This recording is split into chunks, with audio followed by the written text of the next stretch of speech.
Just heard Governor Sarah Palin talk about helping the soon-to-be President Barack Obama. She says she'll do whatever she can to help him, but she's also expressing no regrets for slamming him as a candidate. We continue now with the interview with a controversial issue. Let's talk about affirmative action right now. It's a sensitive subject. Now that there's a president-elect who's African-American, do you believe it's time to get rid of affirmative action in our country? I am one to believe in equal opportunity for everyone. And there probably are some specific policies that it is time that America can kind of turn that page, understanding that with the intent of treating everybody equally and providing equal opportunity in the workplace and in education, there are some specific policies that I'm sure we can move beyond. And here again, you know, as Barack Obama prepares to take this office of Washington and of Lincoln, what progress our nation has made in not allowing race to be prohibited at all, a prohibitive factor in an election. I'm so proud of America and very happy to see what Barack Obama he has accomplished this for himself, but also for our nation, for our children to know that race is not a factor, cannot be a factor, cannot be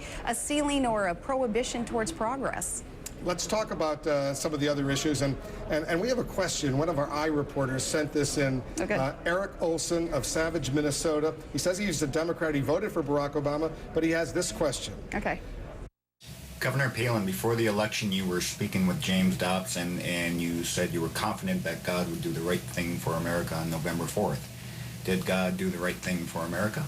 I don't know if that was my specific quote, but I do believe that there is purpose in everything. And for me personally, you know, I put my life in God's hands and ask him to, you know, don't let me miss some open door that he has for me, and I will travel through that. And I think the same thing for our nation as we seek God's guidance, his wisdom, his favor and protection over our nation, that at the end of the day, the right thing is done. And you know, I do believe that prayers were answered. Others who prayed across this nation in the election that, you know, that this nation would be protected, that we would be safe, that we would be prosperous and favored.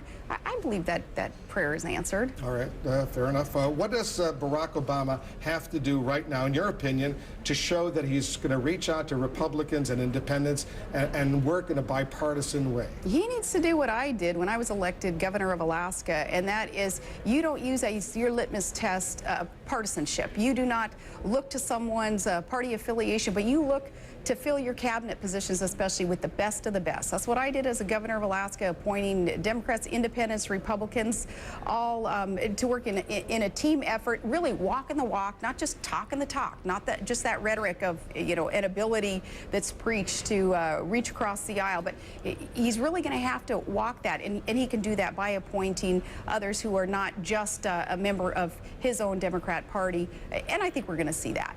Here's another question from Dan Wan of Lansing, Michigan. He was undecided. He said he leaned McCain at one point, was for Bush in 04. He ended up voting for Barack Obama. This is his question.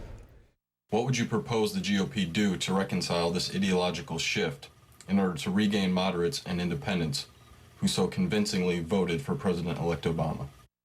He's referring to the ideological shift, the conservative, social, religious base versus the more moderates, the pragmatic independents in the middle. Well, if there is some kind of perception that conservatives and those who maybe represent a conservative base are not pragmatic and are not thinking along those lines, that you put obsessive partisanship aside, then, you know, I beg to differ with the whole premise of his question. Certainly this is opportunity, though, to bring people together, to unite, and start finding the solutions to America's great challenges. But as you're reading these viewers' questions, you got any questions from anybody who voted for McCain? I think we do, but good, stand by. okay. We're going to get to that. Another question: what are your new ideas on how to take the Republican Party out of this rut that it's in right now? Give me one or two new ideas that you're going to propose to these governors who have gathered here in this hotel. Well, a lot of Republican governors have really good ideas for our nation, because we are the ones there on the front lines, being held accountable every single day in service to the people who have hired us in our own states. And the planks in our platform are strong, and they are good for America. It's all about free enterprise and respecting equality. Is there anything new that you want to come up with, a new Sarah Palin initiative that you want to release right now?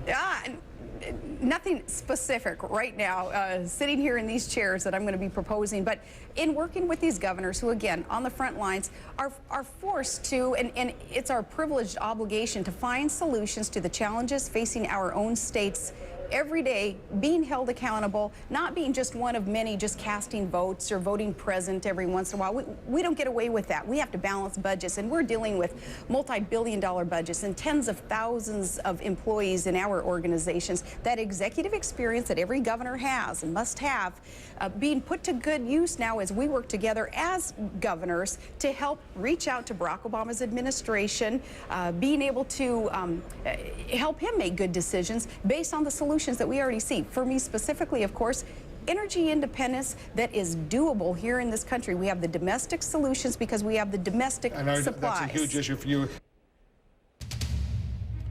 All right, we're going to have more of the interview coming up. The Alaska Senator Ted Stevens, as you know, is a convicted felon right now. But Sarah Palin says if the opportunity arises, she's not, quote, egotistical enough to name herself to succeed him. More of the interview with Governor Palin. That's coming up.